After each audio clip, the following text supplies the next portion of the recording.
Good morning all of you. Today we will discuss the new unit, that is the second unit. Before that we will have a revision on whatever the concepts we have studied in unit 1. See here, in the unit 1 we have studied about overview and history of optical fiber communications, the general system or the block diagram of optical communication system, advantages of optical fibers over conventional coaxial cable communication system, optical waveguides,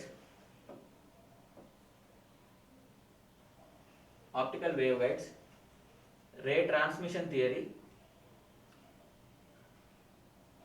types of fibers based on the modes, types of fibers based on the refractive index, and some miscellaneous topics like what is normalized frequency or V number, mode coupling, cutoff wavelength, mode field diameter, effective refractive index. So we studied the history of optical communication, like the Alexander Graham Bell is the first person who introduced a device called photophone, with which the information, that is the voice signal, can be transmitted in the form of light to a longer distances. So that history we studied. Next, the general system of block diagram we also studied. General system or the block diagram of optical communication system, where three important blocks are there. We discussed about three important blocks. What are there? Optical source, next optical fiber cable,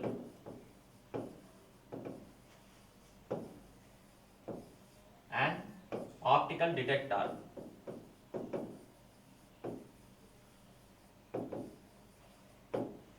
And I said that the entire syllabus of optical communication is based upon optical source, optical fiber cable, and optical detector only.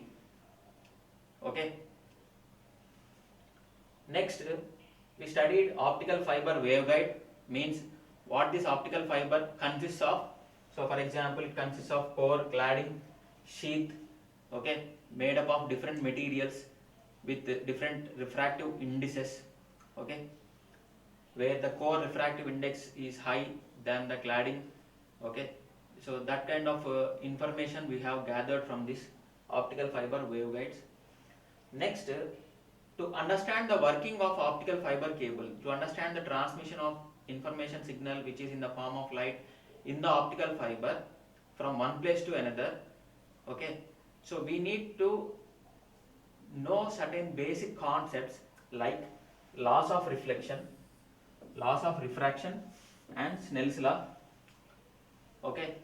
So that also we studied. For example, laws of reflection means the angle of incidence, that is the incident ray which is making certain angle with the normal, that is called angle of incidence, should be equal to the reflected ray, okay, or the angle made by the reflected ray with the normal, okay. These both angle of incidence and the angle of reflection should be same. And another point is the incident ray as well as reflected ray both lie in the same region or same medium, that is called law of reflection. Law of refraction also we have studied. In the law of refraction, we said that when the light travels from denser medium to rarer medium, light bends or light refracts away from the normal. But in case of a light, when it is propagated from a rarer medium to a denser medium, light bends towards the normal, okay. So this is called law of refraction. There is a scientist called Snell. Based upon this law of angle of incidence, angle of reflection, refraction, okay, refracted angle, okay, or refracted ray, Snell's law proposed a concept, a simple relation between these two, that is angle of incidence, okay, angle of incidence, refraction, what is this one, angle of incidence and refractive index of the region from where the incident ray is projected, and the angle of refraction and the refractive index of the other medium. So he says that n1 sin theta 1 is equal to n2 sin theta 2, where n1 is the refractive index of one material, theta 1 is the angle of incidence, n2 is the refractive index of another material, theta 2 is the angle made by the refracted ray. Okay, so this is called Snell's law. Based upon these laws, we got some knowledge on a concept called as total internal reflection. Total internal reflection. Okay, to understand the total internal reflection, or for a optical fiber, if total internal reflection has to happen inside the core, two conditions have to be satisfied. Okay, so or two criteria. The first one is, what is the first one? The incidence angle, okay, is always should be greater than the critical angle. The second one is, always the incident ray should be projected from the medium whose refractive index is very much greater than the clad refractive index. Okay, then only the total internal reflection takes place. That also we have explained using a simple darkroom experiment. Okay, a video we have displayed in the last classes. Next one is types of fibers. Also we discussed based upon the number of modes a fiber can support. Okay, so for example, if the optical fiber is able to support only one mode, then it is called a single mode optical fiber. If it is able to support more modes or more number of rays can be propagated through the optical fiber, then such kind of optical fiber is called multi-mode optical fiber. That also we learned. Next, based upon the refractive indices, based upon the refractive index value of core, okay, so the optical fiber is again classified into step index fiber and graded index fiber. If it is if the refractive index of the core is uniform throughout the cable, throughout the optical fiber cable, then such kind of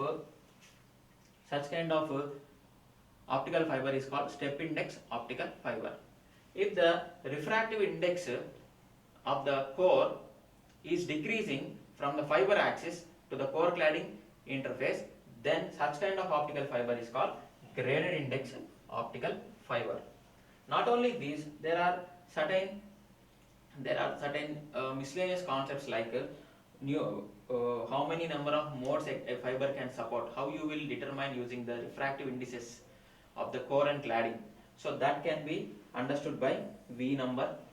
What is meant by mode coupling? That is overlapping of the light rays, okay, on one another, okay, due to some waveguide perturbations or waveguide disturbances. That also we studied in mode coupling concept. Okay, so when does an optical fiber acts as a single mode? When does it supports only one mode? Okay, at which wavelength? So that we studied in cutoff wavelength.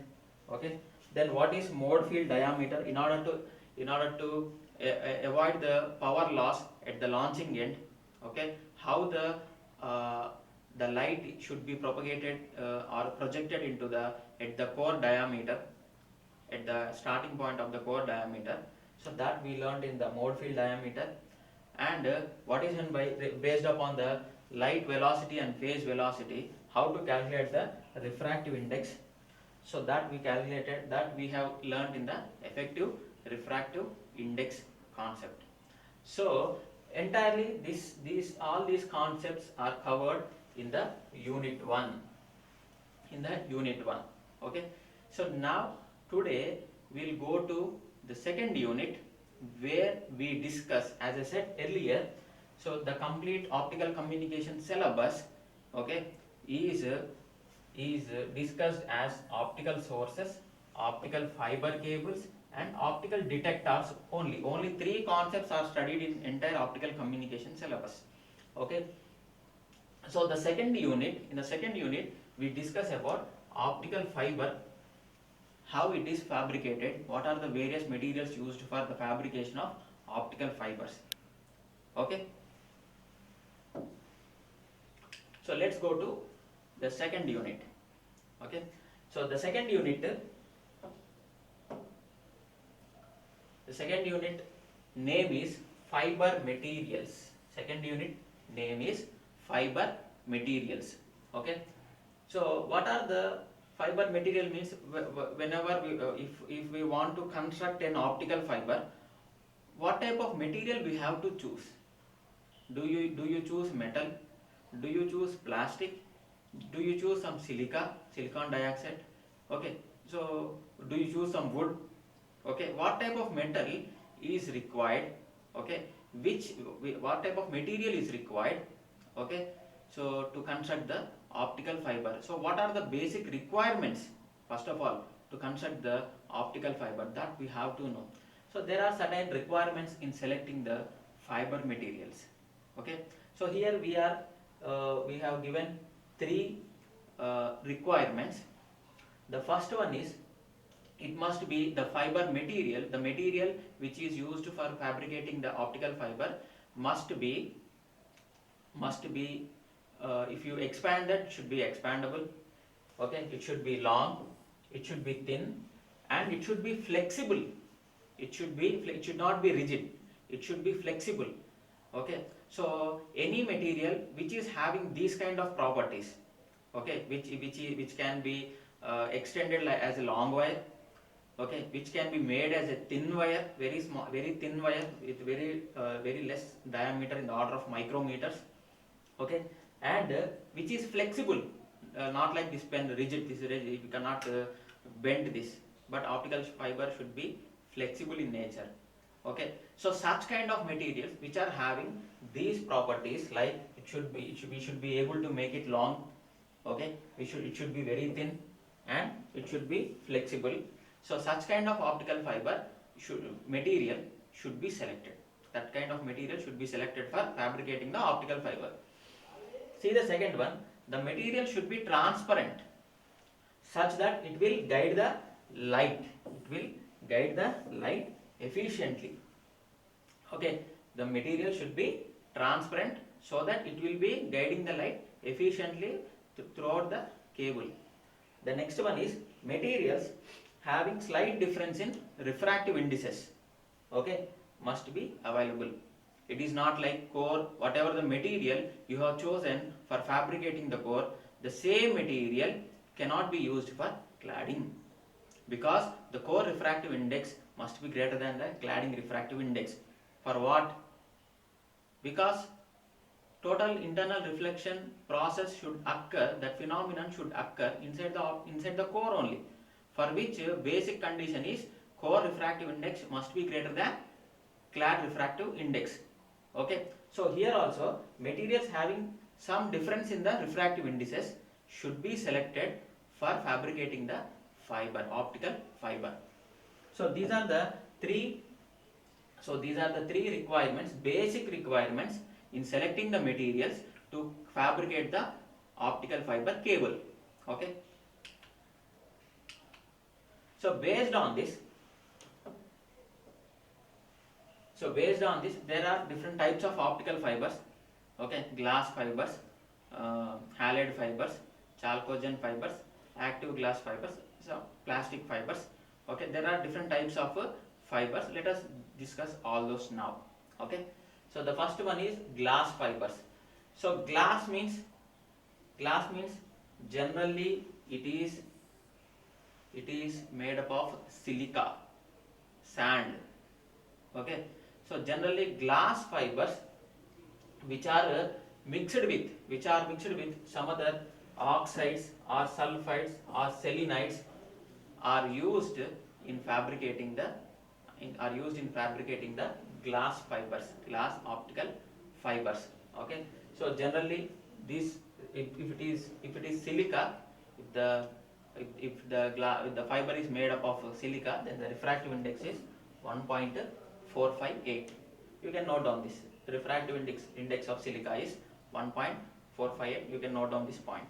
Okay, so next one, there are certain elements you can add to the silica to obtain different refractive indices of core and cladding, because as I said now itself, Okay, the core refractive index should be greater than the clad refractive index.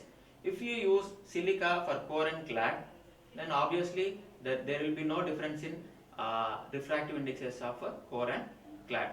That is the reason we add certain elements B2O3, GeO2 or phosphorus pentoxide to the silica, okay, such that there will be a difference between there is a refractive index difference between the core and clad. Okay, for example, you see here, there is a simple table here. So the first column is related to core, second column is related to clad. Okay, if you see the common, there is a common material called SiO2 used in fabricating the core, as well as there is a common material the same SiO2 used in fabricating the clad also. Okay, but the combination is different, but the mixture is different. If you see the first one, the silicon dioxide, when it is mixed with germanium oxide, okay, the corresponding material is having very high refractive index, okay, than the material that is only silicon dioxide. That is the reason this combination is used for core fabrication, and only SiO2 can be used for cladding combination, cladding fabrication. Okay, see the second one, SiO2 is mixed with phosphorus pentoxide. The corresponding material has high refractive index. In such case, choose a material that is SiO2 to manufacture, to fabricate the clad, because only SiO2 refractive index is less compared to the combination of P2O5 and SiO2 refractive index. Okay, see the third one here. In clad, only SiO2 is used. Only SiO2 is in core. Only SiO2 is used. But whereas in clad, SiO2 is mixed with boron trioxide. Okay, which actually lowers the refractive index compared to only SiO2. That means only SiO2, in the third case, only SiO2 material refractive index is high compared to the B2O3 and SiO2 mixture refractive index. See the last one again. SiO2 is mixed with B2O3 and GeO2, which leads to increase of refractive index. But on the other end, you can see the clad, SiO2 is mixed with only B2O3, whose refractive index is less compared to these three materials composition. Okay, so like this, glass fibers, the core and clad inside the glass fibers are manufactured. These kind of compositions are taken for fabricating the core and clad in case of glass fibers. Okay.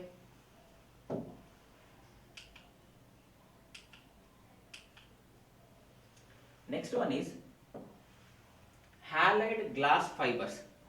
Whenever the requirement is low transmission loss, whenever the requirement is low transmission loss, that is when the optical fiber cable or this if you want to transmit the data for longer distances,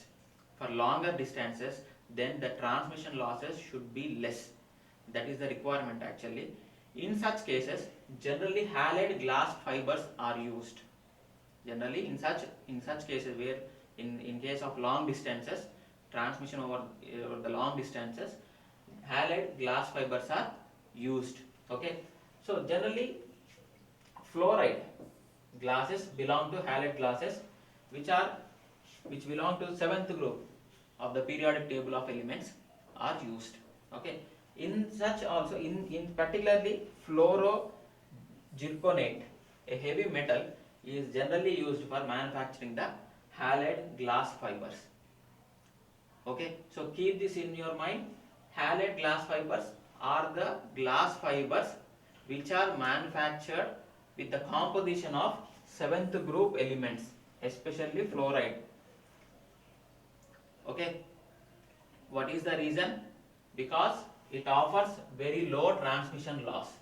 So that is the reason for long distance cables, for long distance communication, optical fibers are generally manufactured by halide glass fibers are used. Okay.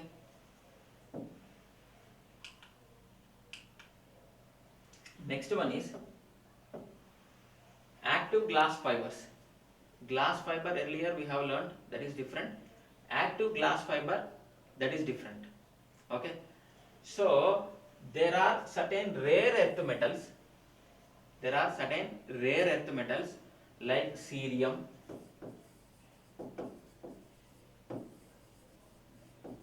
erbonium, etc. Okay, which are very hard. Such kind of rare earth metals whose atomic number is some 57 to 71. Okay, when they are mixed with normal glass, okay, they give new optical properties. That is new optical and new magnetic properties. Okay, which are very much useful for amplification and attenuation in the optical communication. Okay, so what are active glass fibers? These are the fibers which are fabricated by mixing rare earth metals like cerium, erbonium, etc. with the normal glass. Normal glass means silicon dioxide. SiO2. Normal glass means SiO2. Okay. So when they are mixed with SiO2, their optical and magnetic properties are completely changed. What happens? That kind of fibers generally support amplification and attenuation optimization. Okay, so these are very much useful optical fibers, active glass optical fibers. Next one is chalgenide glass fibers. Whenever the requirement is the manufacturing of optical switches and fiber lasers, then chalgenide glass fibers are used. Okay, what are chalgenide glass fibers? Okay, so materials like sulfur, selenium, tellurium, when they are mixed with phosphorus, certain elements like phosphorus, chlorine, bromine, cadmium, etc., the resultant composition, okay, if is used to make the fiber, then such kind of fiber is called chalgenide glass fiber. It supports in certain applications like optical switches and fiber lasers, etc. That will be studied in the 4th unit or the 4th unit as well as 5th unit in the syllabus. No problem. All the applications we'll study in the 4th and 5th units. Okay. So such kind of fibers are called chalgenide fibers. So what are chalgenide fibers? At least one chalcogen material like sulfur, selenium, tellurium, and other elements like phosphorus, chlorine, bromine, cadmium, etc. If they are bromine, okay, are used, if that mixture is used for manufacturing the glass fiber, such kind of glass fiber is called chalgenide glass fiber. You can see nowadays, if you see the high speed internets, whatever we are using at our home, okay, if you see the optical fiber net, okay, fiber net we are using at our homes, okay, so many people are, all the common man are utilizing the fiber net services nowadays, okay. All the optical fibers used in such fiber net services are plastic fibers only, are made up of plastic only. Okay, so the demand for the high speed services has led to the manufacture of plastic optical fiber. In short, it is called POF. In short, it is called as POF. Okay, so generally the core, if the plastic fiber, if you see the plastic fiber, generally the core is made up of polymethyl methacrylate, polymethyl methacrylate, or perfluorinated polymer, perfluorinated polymer. So generally, in order to manufacture the core using in a core in case of plastic fibers, polymethyl methacrylate or perfluorinated polymer. Generally, these two types of materials which belong to plastic are used to fabricate the core.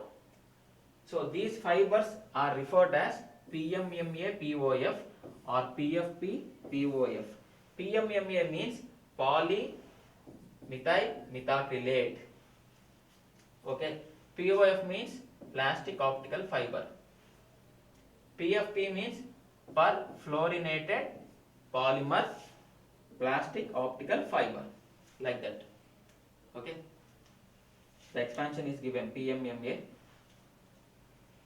Okay, so what are plastic fibers? Plastic fibers generally preferred for high speed services, high speed optical fiber net services. Okay, for manufacturing, the plastic fibers are generally manufactured or fabricated where the high speed services are in demand. Okay, so for which